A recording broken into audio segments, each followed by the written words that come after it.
Hello, folks. Welcome to the Manly Pinterest Tip Show. I'm Jeff C., and you're not. We have got a great show for you today. I'd love for you, as always, to go over to manlypinteresttips.com, subscribe to the email community so you'll never miss a great guest like we have for you today. You can also now text Manly Pinterest Tips to 33444 on your mobile device. That's 33444. Manly Pinterest Tips. Remember that. And like I said, we've got a great guest for you today. Now, I've been stalking Denise probably ever since I got on Google+. She's one of the best email marketers I know. I love getting her emails. And I was finally able to meet her in real life at Social Media Marketing World. So if you don't know her, here's a quick bio. Denise Wakeman is an online business strategist. She is host of the popular video show and podcast Adventures in Visibility, which I was just on earlier today.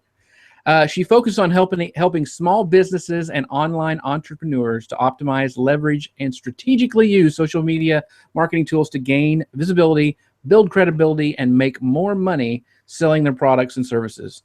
Denise is passionate about adventure travel and how it can inspire you to think bigger and go for what's possible in your business and life. In fact, Denise, I wanted to talk to you about because I loved your Instagram photos when you did your trip to India. I thought those were awesome. And I'm sure we'll talk about that today when we talk about micro content. But yeah. Denise, thank you for being with us here today. Thank you, Jeff. I thought it was just brilliant when you suggested that we do a double feature today. So I'm glad to be here. It's a lot of fun. You know? Yeah, it is fun. It is fun. So as I'm talking to Denise today, if you have any questions, make sure you ask them in the comments, and we'll try to get those pulled in for you and answered between the two of us today. So, Denise, I've followed you for such a long time, but I really don't know I'm sure it's an adventurous story, but how did you get started on social media? That is an adventurous story.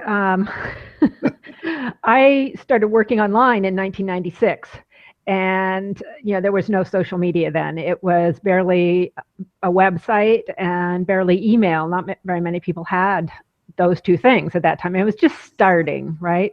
Uh-huh. Built a business coaching practice with my former husband using, email newsletter, simple website, in-person networking, right. That kind of thing.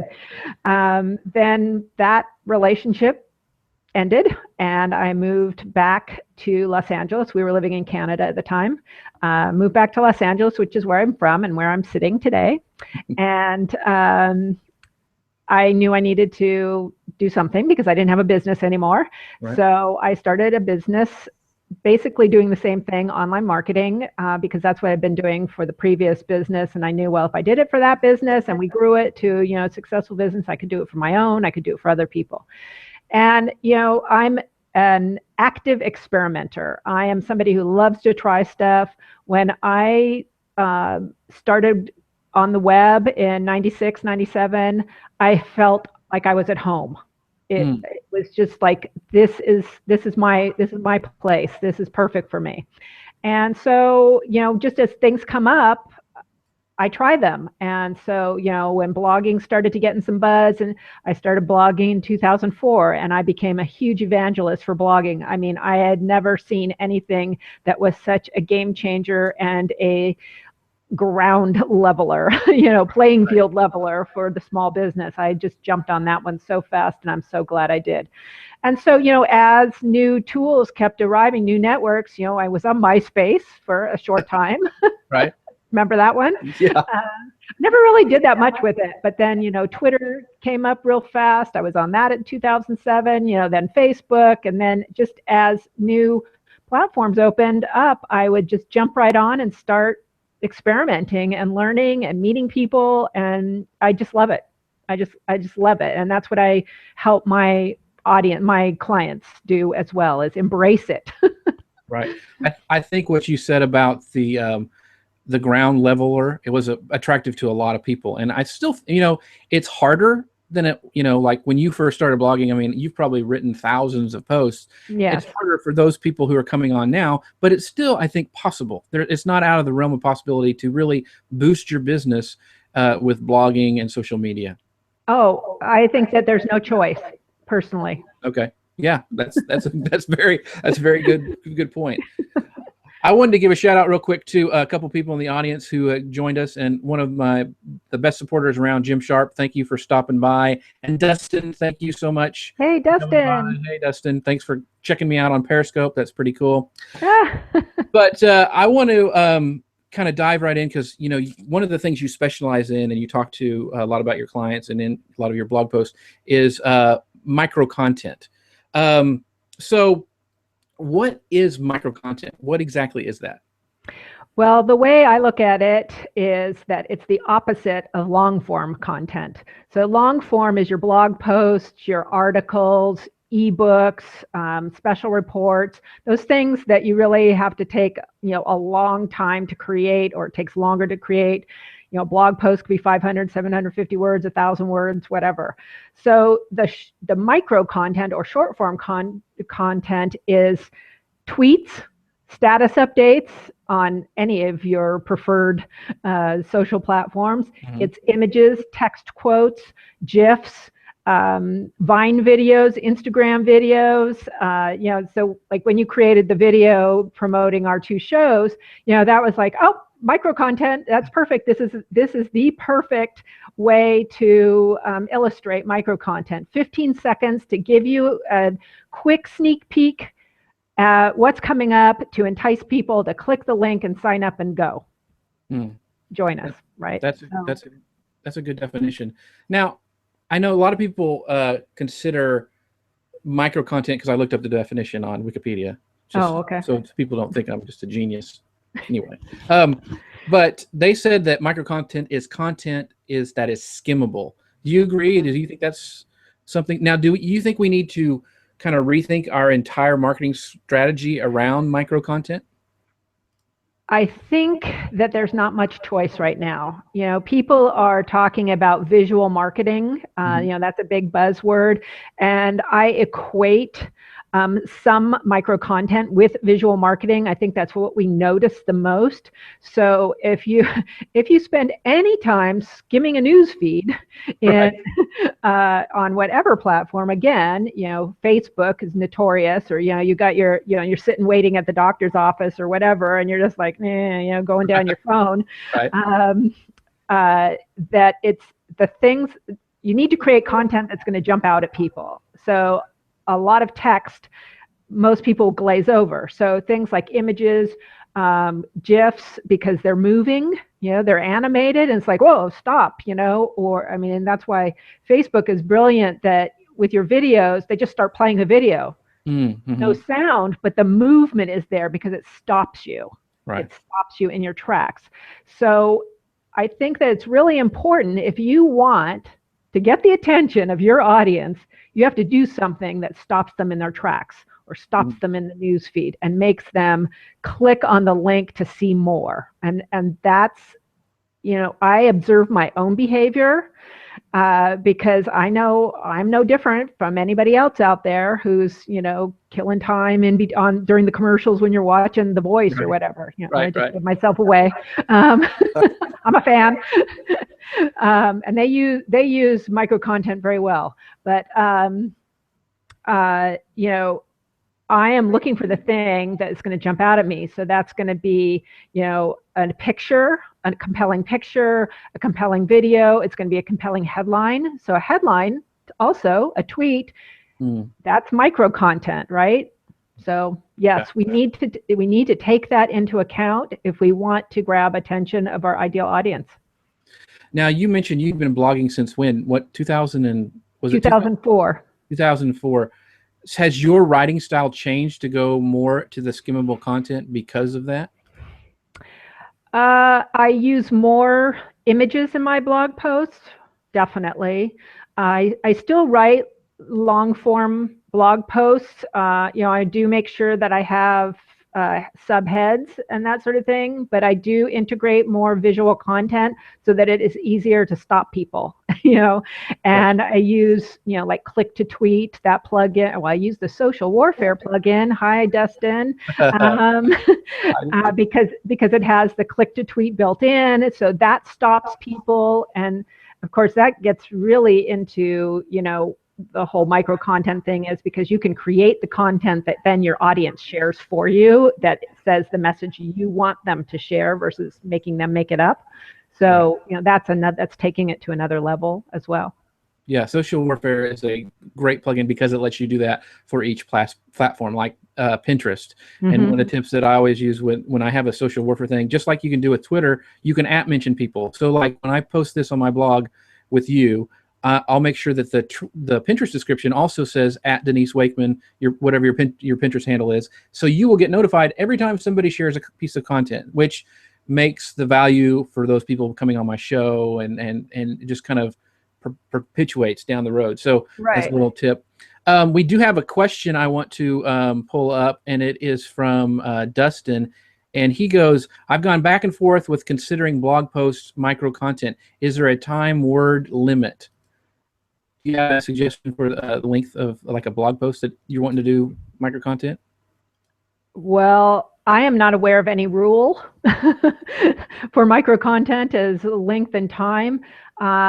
I typically think of blog posts as longer form because that is the piece of content that enables you to get more intimate with your audience, with your reader, with that potential client that you want to then really establish your authority and your expertise with. So I'm all for, making that as long as you need to. I mean, and we see lots of really big blogs are very successful with the 1,000+ word blog posts, Social Media Examiner, Copy Blogger, to name a few. But using the short form to get people to the blog, then really going deep in the blog with your calls to action to then move to your email list or your webinar or your freebie, whatever it is that you want them to do. Gotcha. Well, Krishna has a good point. She goes, in my experience, micro content does not necessarily mean it takes only a micro amount of time to create, which I would agree with as well. Yes. So. Hi, Krishna. I'm so glad to see her here. I agree. My micro content takes me time, and I have to admit, though, I have more fun creating it than writing blog posts. Right. And the thing is, I am graphically challenged. I am not that great at creating video. Like you create amazing trailer videos and you really know how to repurpose them so beautifully, but I have fun doing it. So for me, what's the easiest to create is the images and like quote images or blog post images, that people can pin and share my blog posts with. And I'll tell you what has totally changed how that works for me. I've cut off at least a half an hour on an image because for me, it's not so much what to say on it, it's what picture to use. Right. That is tough. And what I did is because I like to play with stuff. I love to, oh, look at that cool template. Look at that really neat font, whatever. All my images were just inconsistent. They were all over the place because I would just do whatever, was like, oh, that's a nice one. Ooh, I like that one. Look at that color. That's a nice color. Right. Well, I got, smart, and I hired Dre Beltrami, and she created a couple of templates for me to use for my blog posts and my quote images, my square quote images. And now the only thing it really takes me time is to figure out the picture. But since I know that my message is around adventure, and for me, that's really about the outdoors because I love to run and hike and travel. So it's going to be stuff like that. And I take a ton of pictures, so I use mostly my own. Right. So now it's more like just going in and finding one of my adventures and say, okay, that's a great landscape. I'll use that. And having that template has totally changed. I don't think about the font because the font is already decided. I don't think about the branding. That's already decided. I just flip over that little element and it's just on there. Totally changed everything. So thank you, Dre. Well, it looks great. I mean, one of the things that impressed me is even because, like we had mentioned before, that I was on your show earlier today and we were kind of doing this double episode, that you had sent out, you went and found some quotes of me from articles that I've written, and you were using that to promote the show, which I think is just a genius way to do it. I usually do it after, but I thought, man, that's a great way to promote, and that's micro content. I mean, that's little stuff. And then the video I did, because I think the only way to survive in this landscape is, and you mentioned it before, is repurposing. So I made that video, but when you make video, it's important to think ahead on the different platforms it's going to go to, because Instagram, you've only got 15 seconds. Twitter, now you have 30. Vine is what, 6, which I usually don't do much on Vine, but so thinking how you can edit that later, and I just crop it in there, and I didn't have to redo a bunch of work. And so I already had templates set up, and I think that's the only way to survive. So think ahead for your micro content, that, okay, how can I repurpose this all on these other networks? Yeah. And I think that looking at the template piece, I know I'm late to the party on this template thing, for my own brand, but I've explained why, is that that's so important, because then it does create that consistency for the brand. Your stuff is very consistent. You always know. I mean, I can almost always pick out a Jeff C. video. Oh, thanks. And I think that's important too. So that goes to the thinking ahead. It's like, okay, what do I need? What element do I need to be the consistent element? And, again, I thank Dre Beltrami for really hammering this into my head. It's not like I didn't know it, but I wasn't practicing what I preach, and, now I am. Well, I'm a convert. But, going back to what you were saying about the quotes, like to promote my show, that's, I ask all my guests to give me links to some articles that relate to what we're doing, because I want to create that sense of, you're going to learn something, that sense of curiosity, well, what else can I learn about? What can I hear about? What else does this person know? And to me, because I like quote images, that makes it really consistent with everything else that I'm doing. Right. Well, and I think the thing, you see a lot of quote images, but they're usually, live long and prosper kind of things. Yours were specific. This is what this person said. And, and that made it more, I think, real. I mean, I love quote graphics, and they do very, very well on all platforms, but having a quote that actually meant something is even better, I think. So, yeah. Do you think micro content is just social media, or is there other ways? I mean, I know that's probably where it's used the most, but is that the only place micro content is? Actually, I think that it's crossing out of, well, how should I say this? I think that micro content is bringing social to other places. So think about television. Television, you don't normally think of as, a micro content platform. I mean, maybe the commercials might be considered that, but, you're usually watching a show that's half an hour, whatever. But what I'm starting to see is the integration, and this has actually been happening for a while now. I'm sure everybody's seeing it, the integration. So I brought up The Voice earlier. Okay, I am a fan, and I think they do micro content really well, because they show a Twitter feed going across the show. So they're bringing it into the television. So somebody doesn't necessarily even have to have a Twitter account knowing what everybody's talking about around the world, Gotcha. And I know they're not the only ones doing this, but they're among the first I saw really embracing it. They also use their Instagram account, I mean, like crazy. So especially on the days of the shows, you can't forget, if you follow them, you cannot forget that show is on, and you get a lot of the behind the scenes. So I think that micro content is helping non-social to attract people in social. So maybe that's the opposite of what you were asking. No, that's good. One of the, and businesses ask this all the time is, how does micro content go viral? They see a meme or a quote that gets thousands of views. And the question I have is, how does that help business? I mean, a small business. Is it just because people are clicking back to their account, or I always tell people, try not to make things viral. You can't do it. It just happens. Yeah. So Yeah, I don't think you can make anything viral. I mean, if it happens, it's like, whoa, okay, great. It's hard to know what will make something go viral. But I think that what's important for any, small, medium, solo business to know is that because there is so much noise in our world now, there's so much content flowing at us. Unfortunately, the ironic thing is that you have to create more content, to try and stand out. Because if you say, oh, I give up, forget it, I don't want to do this, well, you become irrelevant. You become invisible, essentially, because if you're not doing it, your competitor is, and that's who your audience is going to see. So creating deciding on what to create for your business, because I never advocate that you have to do everything. You need to find what you enjoy doing and where the intersection is with your audience, where they are.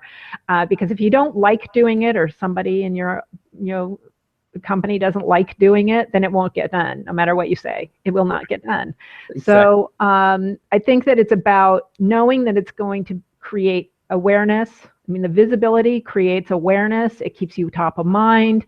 And maybe it doesn't convert immediately, but when people think about whatever it is the solution you have, and they know they've been seeing you talking about it and sharing about it and showing behind the scenes and all that, then it's more likely they'll think of you than somebody who hasn't been doing that. Very good point. The funny thing is that video, I haven't done a video in a long time, but since we did this one for this show, but people still know me as the video thing, because at the very beginning, when I started to build my brand, I did a lot of videos. I did a lot of videos free for people, and so there is kind of a coasting effect when you create content. Christian has another question. Let me pull it up real quick. She goes, wondering, Denise, the tool that you're using for changing your images, and is it a transparent ping that you have to overlay on your photos? Oh, that's so technical. I use Canva, and Dre created the overlay, so I assume it's a ping, because that's what Canva creates. And it does. So I choose the image that I want, beautiful picture, Machu Picchu or the Ganges River, or the Himalayas, wherever, and I choose that image. Then I overlay the template on it, which has my logo or my URL on it, and then I put the text on it. So that's my process. I can't be more technical than that because I don't know the words. I'm not a designer. Gotcha. Well, you mentioned something on that about your URL. And so I assume that good, strong call to actions are important for micro content as well. Mm-hmm. And do you always try to point people back to your site? And those graphics that you just mentioned are a great example. But do you do that on every piece of micro content you put out there? Yes, what URL I use depends on what the purpose of the content is. So, obviously, when I create an image for my blog post, it has my denisewakeman.com URL on it. Most other things have my adventures in visibility, because I want to drive people to the landing page where people can sign up to get noticed for my adventures in visibility program. And because I am, especially the quote images that I post almost every day, the message there in some way or another is about adventure, journey, life, the trek, the, whatever that has to do with that message in some way, shape, or form. So I want to keep that message together with the adventure theme. So that's gotcha.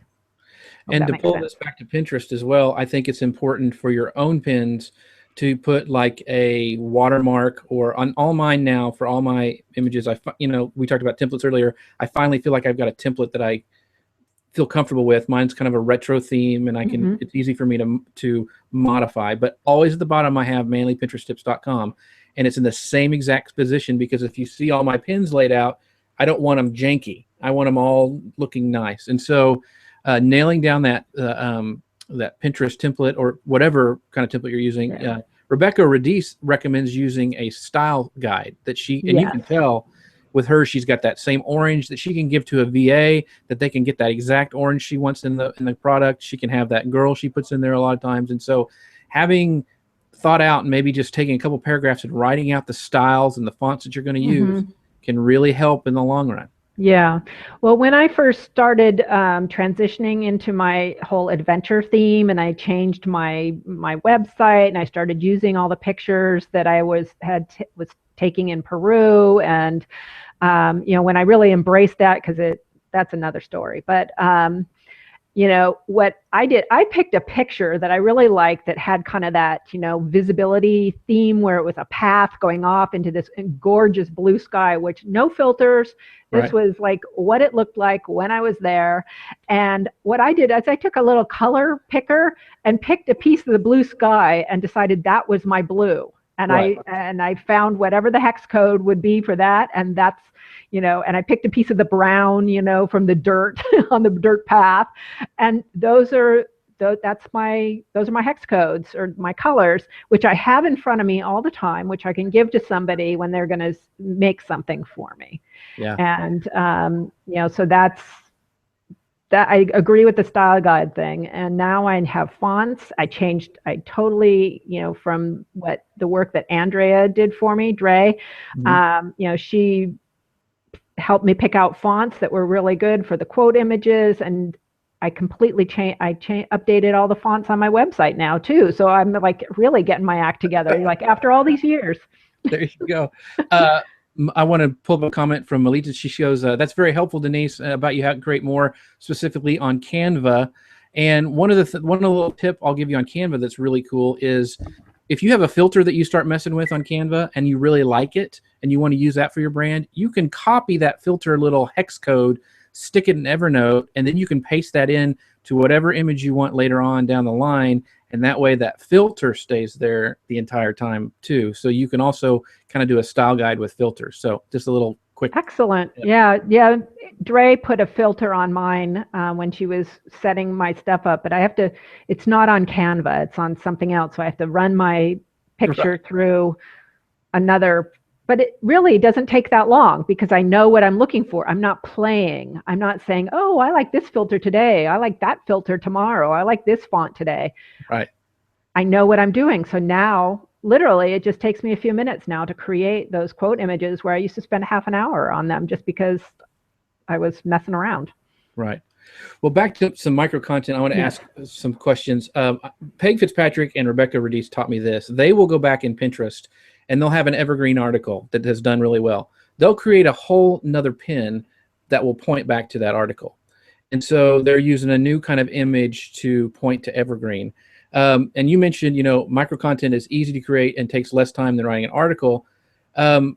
Do you think that's a good idea to drip people back using micro content? Like, let's say later on you go and you have written a blog post and you make another one of your quote graphics from that blog post and start pointing it back that way. Is that an effective strategy? Yes. Okay. In a word, yes. Okay. Typically, when I'm teaching my clients or students about micro content, I talk about creating multiple pieces of micro content, when they actually create the blog post. So like I can't remember if we talked about it here on the other show, but like you said that you create 3 different images for your blog post. Mm-hmm. So that's also what I suggest. So, an image for the actual blog post that's going to go on there when you publish your blog post, a quote image, maybe a quote from the blog, and maybe a quote from that relates to it. Your tweets can become quote images. So absolutely dripping that stuff out, especially if it's a really good post that's evergreen and that you've gotten a ton of feedback on, definitely repost it. Is that how you define evergreen? Is that it's something that provides value that doesn't have a date on it, or is it something that you see as being, 6 months ago was getting hit really hard and getting shared everywhere? Let me try doing that again. Is that how do you... I think that they tend to connect. Okay. The stuff that's timeless tends to really resonate very often. So I look at both pieces. Is this something that's a bigger picture? It's a strategy thing, or it's a mindset kind of thing, because that often will connect with people too, that will continue to hold up over time. But also you do your dripping on a shorter time span. If it is a time sensitive thing, go back a month later, it's probably still relevant, unless it's Facebook and it's changed last week. But Right, exactly. Do you have a ratio that that you have, maybe you've never even thought about it and written it down, but micro versus long-term traffic? I mean, do you like, okay, I'm going to have a blog and then I'm going to work on spending time on making 6 micro pieces of content or something like that? Or do you have any sort of ratio that you use? I'm not that organized. Okay, I just was wondering. In one of your articles, you talked a lot about Vine and using that as micro content. And I admit I am not. 6 seconds is hard for a video guy. It really is, for a produced video. Do you have any suggestions on how to use that effectively, or how you've used it in the past? It's hard for a non-video gal too. Okay. But I think that it can be effectively used when you're just trying to, when you just have one thing to say. Like, for example, let's say you have a book that's about to launch. I mean, you can just show the book cover and say launching on April 2nd. That's an effective way. Go to denisewakeman.com to get my new book. That's less than 6 seconds, I'm pretty sure. Right. That kind of thing. So I think when you can do something that fast, because most of us aren't going to be producing, like those amazing things where they can put in like a whole, Right. story in 6 Right. seconds. I mean, Right. none of my clients would ever do that, Right. So, that's the big brands do it. So I think that when you can say something really fast, I think it's an effective strategy. Very cool. This is a question I know that people are asking themselves. Small business owners almost get into vapor lock of the amount of stuff they have to do. And then there's marketing on top of that. So how can small businesses incorporate or implement micro content without it just becoming one more thing to do? Well, it is one more thing to do, so I'm not going to lie about that. The thing is that marketing is part of your business. If you want your business to grow and be successful, and I don't care what kind of business you have to allocate time to marketing, period. And a micro content strategy is marketing. When people say to me like, oh, all this marketing stuff, it takes too long, blah, blah, it's like, okay, well, do you not want a business? I mean, really. Right. I mean, when I hear that, I don't want to blog, I don't want to do social media, I just kind of think, well, but that is what we do now. Right. That's got to be a part of what you do. So for me, it's not really legitimate to say, oh, I don't want to do micro content. It's like, well, that's what gets attention now. Right. So find a way. Now, of course, you can hire somebody to help you, but Exactly. It needs to be integrated into your strategy. I mean, I just talked to somebody, had a long talk about this. He has no presence on the web. It's like, oh, I just want a website. It's like, sorry. Yes, you have to have the website. Yes, you have to have the blog, but you got to do this other stuff too, because if you just have the website, sorry, maybe you'll get some organic traffic, but you're not going to reach really the people that you want to actually buy your thing. Exactly.